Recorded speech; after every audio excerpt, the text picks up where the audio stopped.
Assalamualaikum warahmatullahi wabarakatuh. Sebelumnya, terima kasih atas kesempatan yang telah diberikan kepada Ibu Diva Amalia selaku dosen pengampu mata kuliah farmakologi gizi. Kami dari kelompok 5 ingin menjelaskan mengenai analisis dan evaluasi literatur ilmiah tentang interaksi obat metformin terhadap zat gizi. Sebelumnya, perkenalkan, saya Putri Honun Salsabila dengan NIM 2311011030 dan rekan saya. Saya Robiatnya dengan NIM 2311011007. Dan saya Etna Iyana Hamria dengan NIM 2311011028.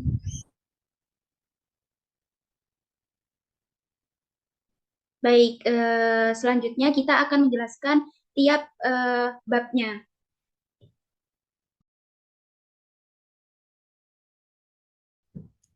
Nah, yang pertama di sini saya akan menjelaskan tentang diabetes mellitus.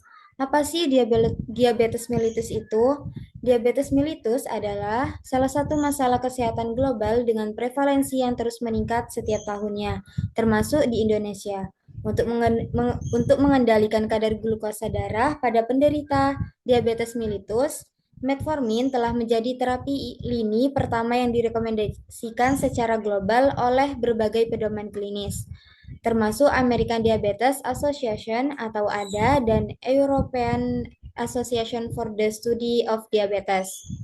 Nah, obat ini banyak digunakan karena efektivitasnya dalam menurunkan kadar glukosa darah, efek samping yang relatif rendah, serta manfaat tambahan seperti menurunkan berat badan dan mengurangi resiko komplikasi kardiovaskular. Namun, penggunaan jangka panjang dengan dosis tinggi, metformin diketahui dapat menyebabkan defisiensi vitamin B12 atau kobalamin yang memiliki peran penting dalam pembentukan sel darah merah, fungsi neurologis, serta sintesis DNA. Kekurangan vitamin B12 dapat menyebabkan komplikasi serius seperti anemia megaloblastik, neuropati perifer, gangguan kognitif, hingga kelainan neuropsikiatrik. Selanjutnya akan dijelaskan oleh rekan saya.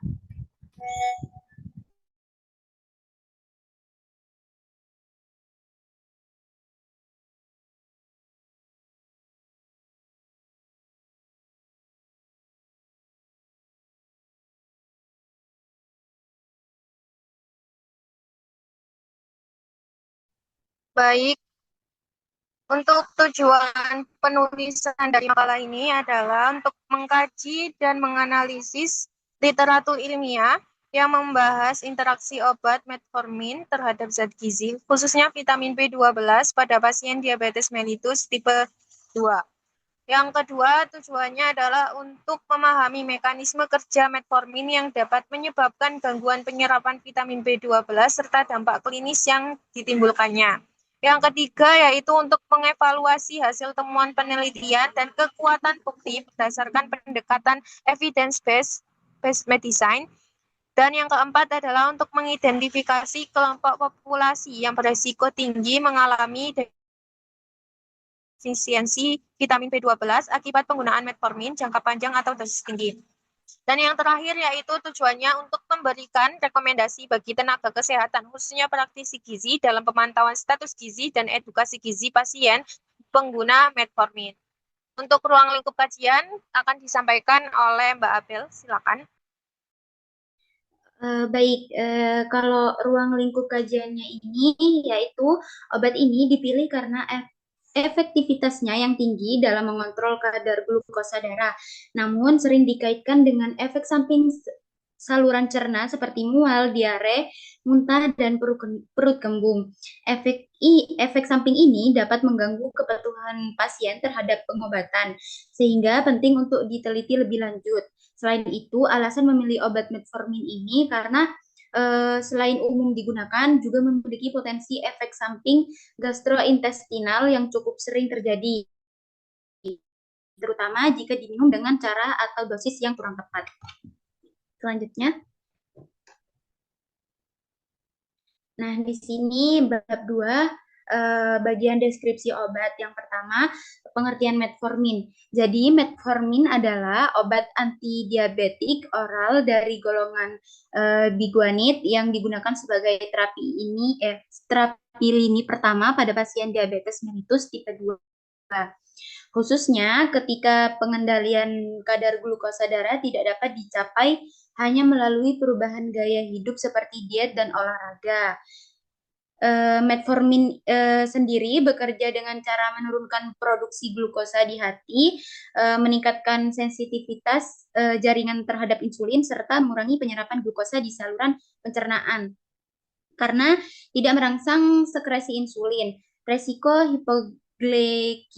hipoglikemia relatif rendah. Namun, penggunaan sering dikaitkan dengan efek samping saluran cerna, seperti mual, diare, muntah, dan perut kembung yang dapat dipengaruhi oleh faktor usia, dosis, serta cara dan waktu konsumsi obat.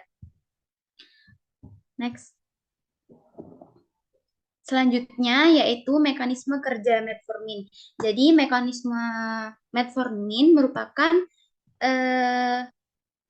obat antidiabetik oral yang bekerja terutama dengan menurunkan produksi glukosa di hati.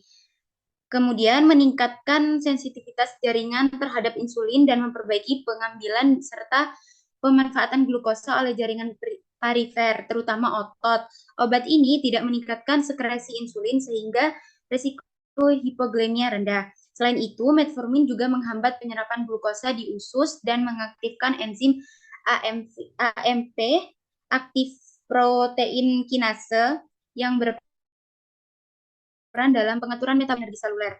Namun, pada penggunaan jangka panjang, metformin dapat mengganggu penyerapan vitamin B12 di ileum distal dengan menghambat peningkatan kompleks faktor intrinsik vitamin B12 ke reseptor kubilin yang berpotensi menyebabkan defisiensi B12, menimbulkan efek neurologis seperti neuropati perifer dan anemia megaloblastik. Next, Kak. Selanjutnya yaitu indikasi penggunaan metformin. Nah, metformin ini diindikasikan sebagai terapi lini pertama untuk pengobatan diabetes mellitus tipe 2, terutama pada pasien yang kadar glukosa darahnya tidak dapat dikendalikan dan hanya dengan perubahan gaya hidup seperti diet dan olahraga. Nah, penggunaan metformin ini sangat dianjurkan karena efektif dalam menurunkan kadar glukosa darah tanpa meningkatkan risiko hipoglikemia serta memiliki keamanan jangka panjang yang telah terbukti. Selain digunakan pada pasien dengan diabetes tipe 2, metformin juga dapat diberikan pada kondisi lain seperti pradiabetes, resistensi insulin, dan sindrom ovarium polikistik. Sebagaimana dijelaskan dalam jurnal ketiga, yaitu penggunaan metformin umumnya dimulai dengan dosis rendah dan diminum sesudah makan untuk mengurangi risiko efek samping gastrointestinal serta direkomendasikan untuk pasien dewasa, terutama usia di atas 40 tahun yang merupakan kelompok risiko tinggi diabetes. Selanjutnya yaitu dosis umum metformin. Jadi, dosis umum metformin yang digunakan pada pasien diabetes mellitus tipe 2 ini berkisar antara 500 mg hingga 1.500 mg per hari yang dibagi dalam beberapa kali pemberian.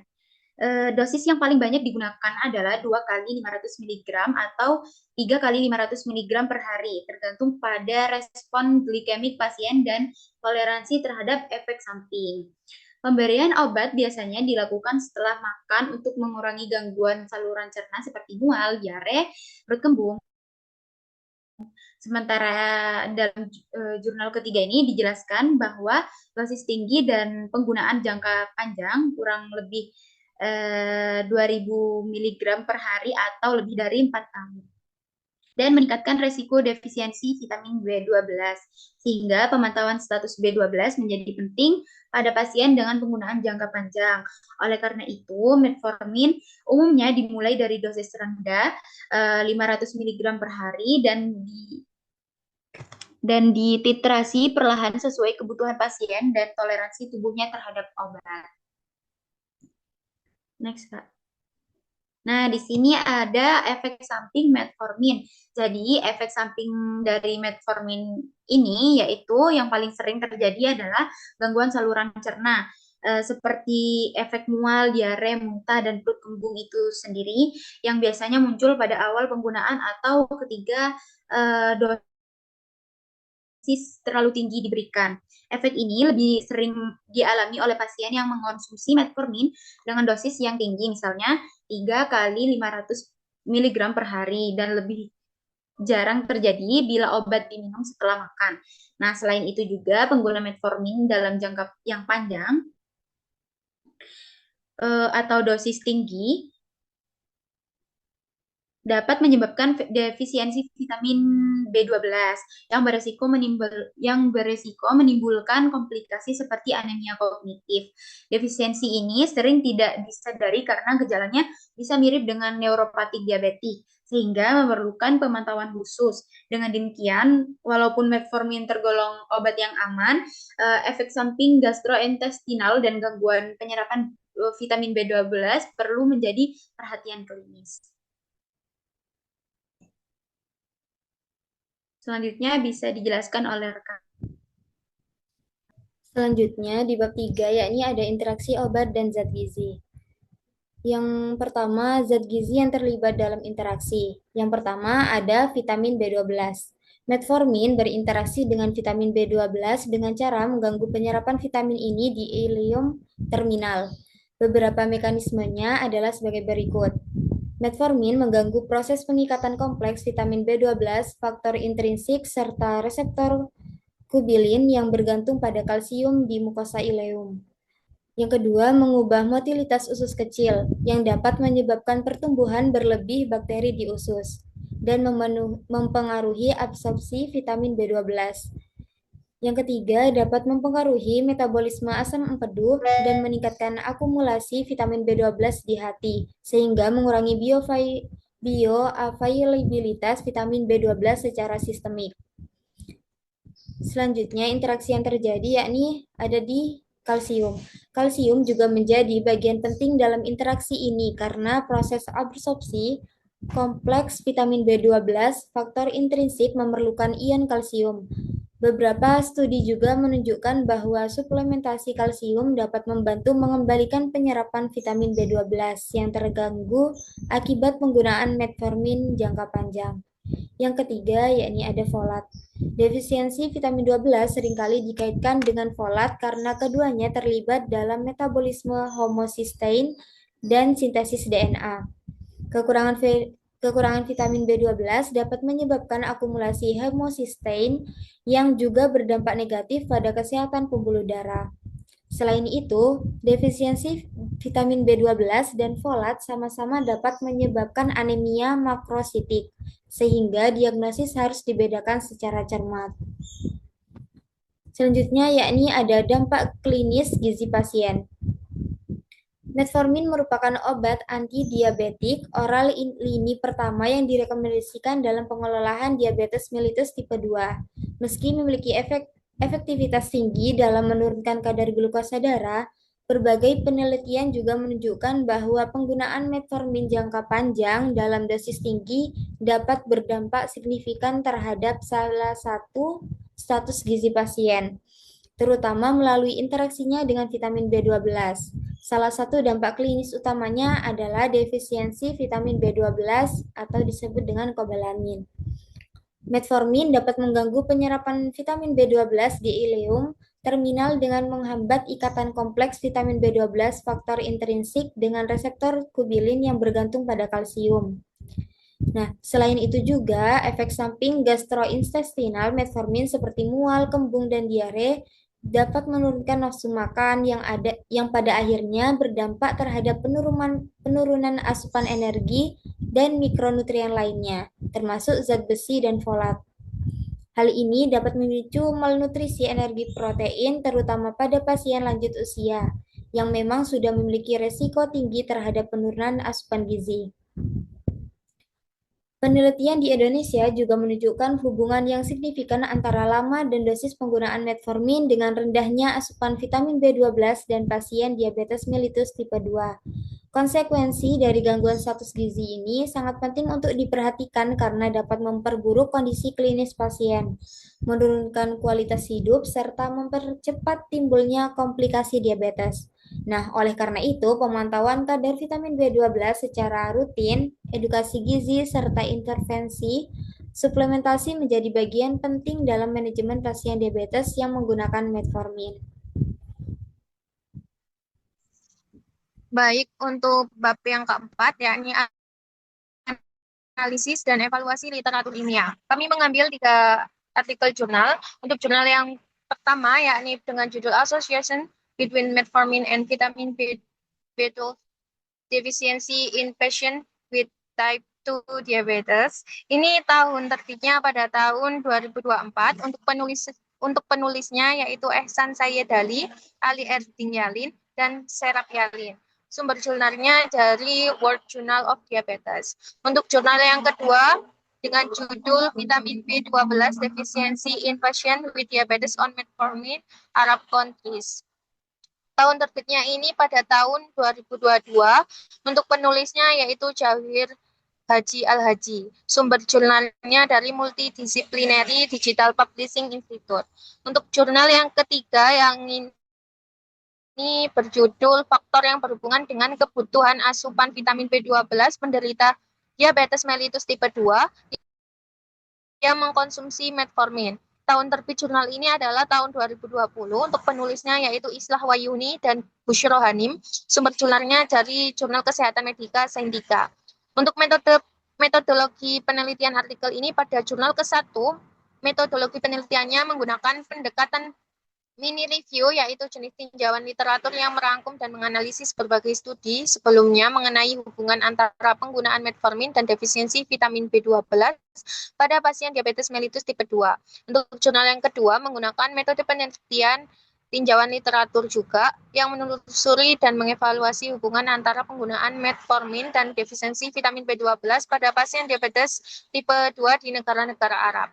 Penulis ini mencari artikel berbahasa Inggris yang diterbitkan sebelum tahun 2020 melalui database PubMed, Web of Science, dan Google Scholar, dan 7.257 referensi. Dari 7.257 referensi ini, penulis memilih 11 studi berdasarkan kriteria yang membandingkan kadar vitamin B12 pada pasien diabetes pengguna dan non-pengguna metformin.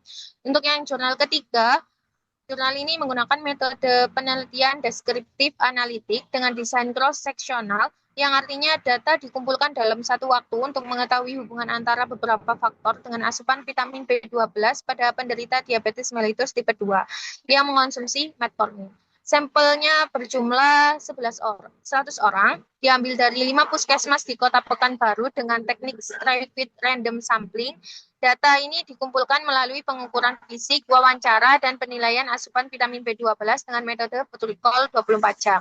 Untuk hasil temuannya pada jurnal ke-1, temuan utama dari studi jurnal ini menunjukkan bahwa penggunaan metformin jangka panjang dapat menyebabkan defisiensi vitamin B12. Mekanisme utama yang diduga adalah gangguan pada proses penyerapan vitamin B12 di uleum terminal, ini terutama karena metformin menghambat interaksi kompleks vitamin B12 akibat faktor intrinsik dengan reseptor supilin yang bergantung pada ion kalsium. Hal ini menyebabkan penurunan efisiensi endositosis vitamin B12 ke dalam sel. Dampaknya meliputi meningkatnya risiko neuropati perifer, neuropati otonom jantung, gangguan neuropsikiatrik seperti depresi dan penurunan fungsi kognitif, serta anemia megaloblastik akibat gangguan pematangan sel darah merah.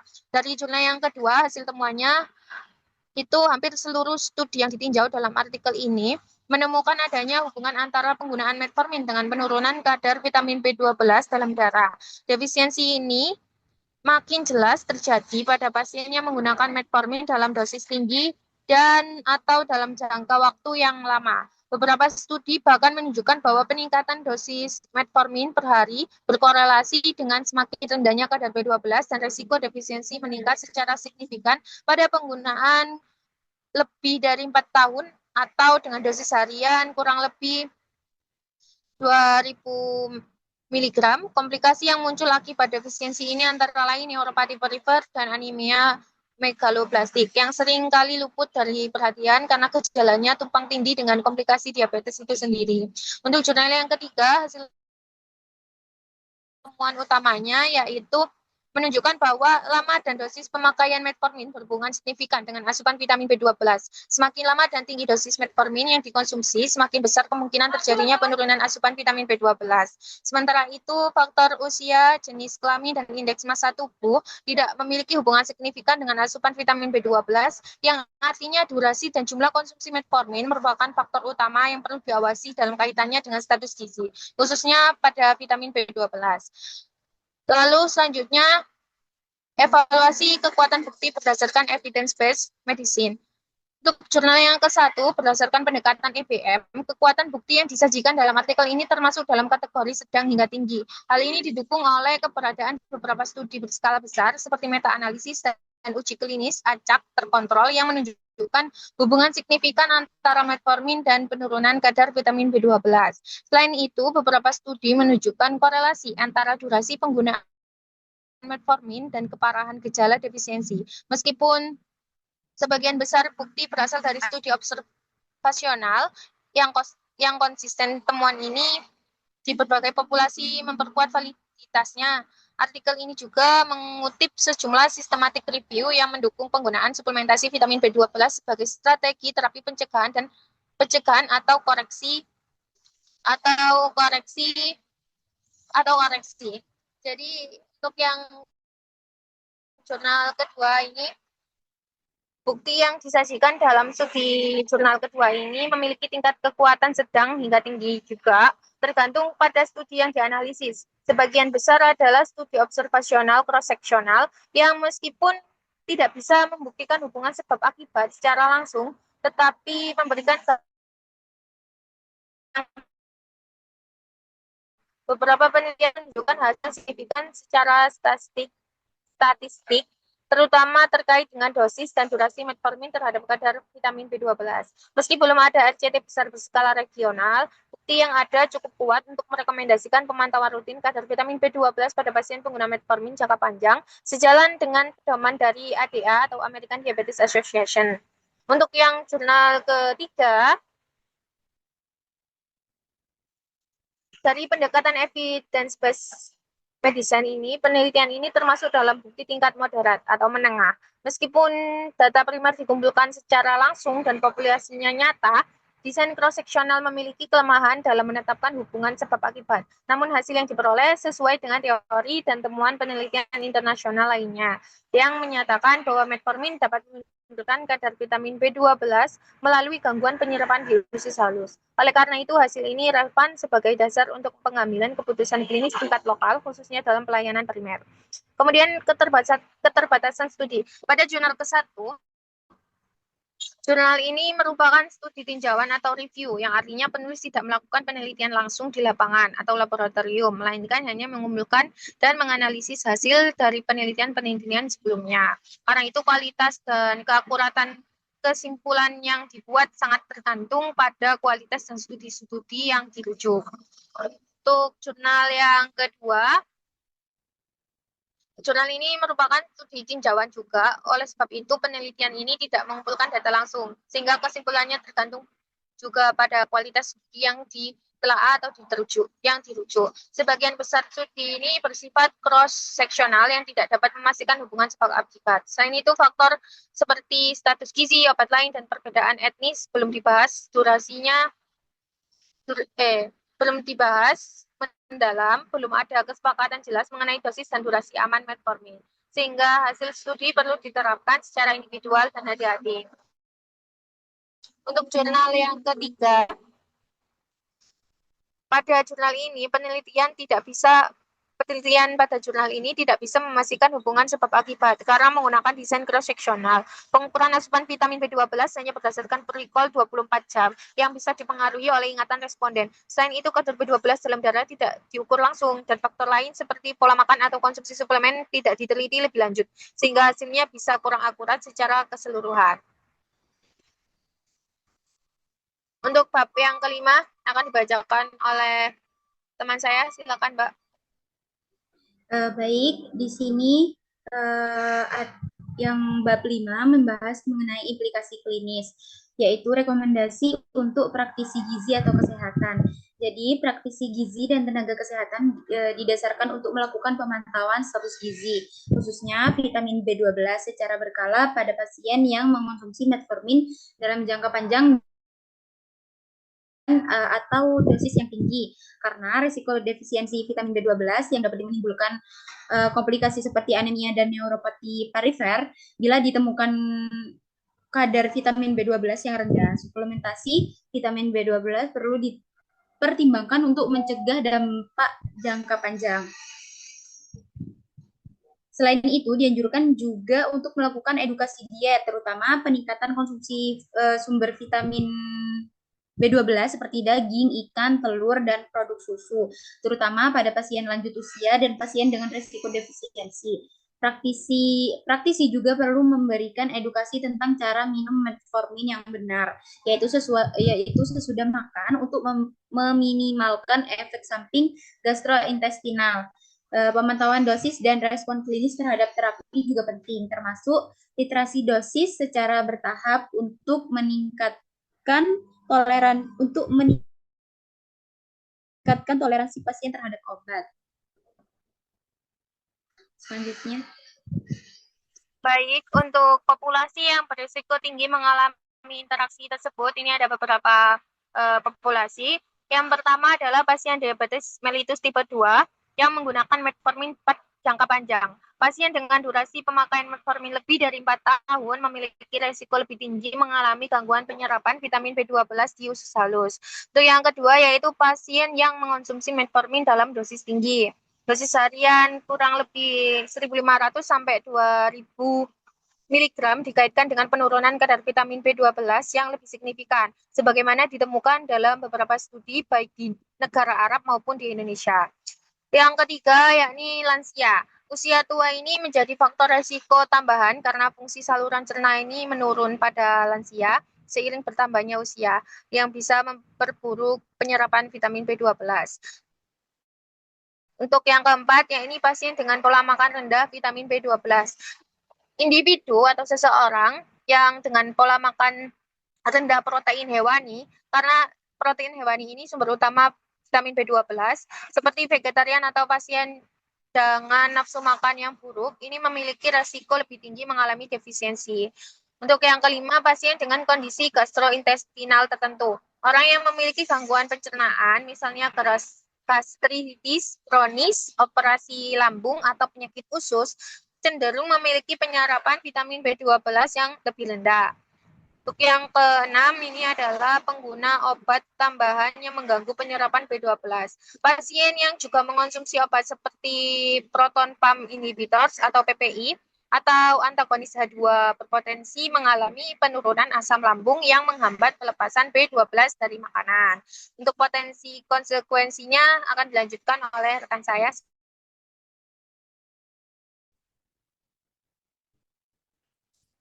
Selanjutnya yakni potensi konsekuensi jika interaksi tidak diperhatikan. Penggunaan metformin sebagai terapi utama diabetes mellitus tipe 2 telah terbukti efektif dalam menurunkan kadar glukosa darah dan memperbaiki sensitivitas insulin. Namun, efek jangka panjang yang berkaitan dengan penurunan penyerapan vitamin B12 seringkali terabaikan dalam praktek klinis. Padahal dampaknya dapat bersifat serius dan progresif. Jika interaksi ini tidak diperhatikan atau ditangani secara dini, maka dapat terjadi berbagai konsekuensi klinis yang mempengaruhi kualitas hidup dan memperberat kondisi pasien, di antaranya yaitu neuropati perifer yang memburuk, Defisiensi vitamin B12 akibat metformin dapat menyebabkan kerusakan saraf perifer yang ditandai dengan gejala seperti kesemutan, kebas, kram otot, kelemahan otot, dan gangguan keseimbangan. Gejala ini seringkali disalahartikan sebagai komplikasi dari diabetes itu sendiri, sehingga penanganan bisa tertunda. Jika segera dikoreksi, kerusakan saraf dapat menjadi permanen. Yang kedua ada anemia megaloblastik. Kekurangan vitamin B12 menyebabkan gangguan sintesis DNA dan eritrosit yang berujung pada anemia megaloblastik. Kondisi ini ditandai dengan kelelahan kronis, pucat, sesak nafas, palpitasi, dan daya tahan tubuh yang menurun. Anemia ini tidak akan membaik hanya dengan suplementasi zat besi atau transfusi, melainkan harus dikoreksi melalui pemberian vitamin B12. Yang ketiga, yakni ada gangguan neurokognitif. Vitamin B12 berperan penting dalam metabolisme saraf pusat. Defisiensi berkepanjangan dapat menyebabkan penurunan daya ingat, konsentrasi, bahkan demensia dan psikosis, khususnya pada pasien usia lanjut. Beberapa kasus menunjukkan penurunan fungsi kognitif yang tidak reversibel mungkin meskipun terapi B12 telah diberikan terlambat. Yang keempat, penurunan status gizi secara umum. Efek samping gastrointestinal dan dari metformin seperti mual dan diare dapat menyebabkan penurunan asupan makanan, sehingga memperparah kekurangan nutrisi lain seperti protein, folat, dan zat besi. Pada pasien lansia atau dengan komorbiditas lain, hal ini dapat mempercepat malnutrisi energi protein dan meningkatkan risiko rawat inap. Yang kelima, yakni keterlambatan diagnostik dan terapi. Tanpa screening yang rutin, defisiensi vitamin 12 sering tidak terdiagnosis hingga muncul gejala berat. Hal ini memperlambat intervensi dan dapat memperburuk kondisi pasien secara signifikan. Selain itu, keterlambatan diagnosis juga menambah beban biaya pelayanan kesehatan akibat komplikasi lanjutan.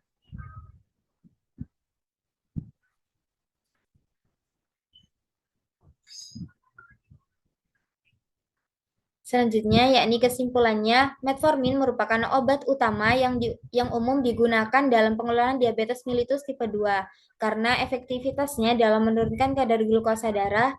Namun, penggunaan metformin dalam jangka panjang dengan dosis tinggi terbukti dapat menurunkan kadar vitamin 12 dalam tubuh.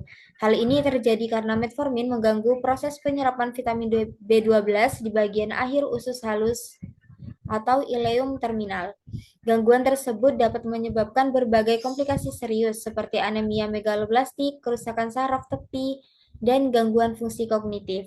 Berdasarkan hasil analisis dari ketiga jurnal tersebut, kelompok yang paling berisiko mengalami defisiensi vitamin B12 adalah pasien diabetes tipe 2 yang menggunakan metformin lebih dari 4 tahun dengan dosis harian 1.500 mg atau lebih. Selain itu, lansia, individu dengan asupan makanan rendah vitamin B12, penderita gangguan saluran cerna, serta pengguna obat tambahan tertentu juga termasuk dalam kelompok rentan. Kekuatan terbukti yang ditemukan dalam kajian ini tergolong sedang hingga tinggi, meskipun masih terdapat keterbatasan seperti dominasi desain studi observasional dan belum dilakukannya pengukuran kadar vitamin B12 dalam darah secara langsung. Nah, oleh karena itu pemantauan kadar vitamin B12 secara berkala sangat penting, khususnya bagi pasien yang menggunakan metformin dalam jangka panjang. Edukasi gizi dan pemberian intervensi yang tepat juga diperlukan untuk mencegah dampak negatif jangka panjang yang dapat mengganggu kesehatan dan kualitas hidup pasien. Berikut merupakan daftar pustaka dari kajian yang telah kita kerjakan.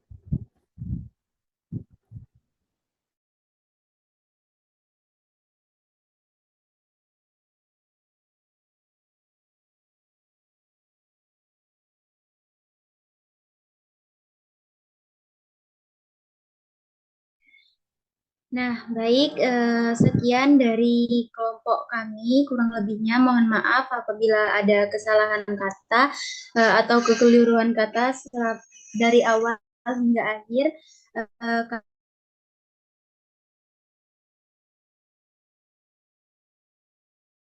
Warahmatullahi wabarakatuh. Waalaikumsalam warahmatullahi wabarakatuh.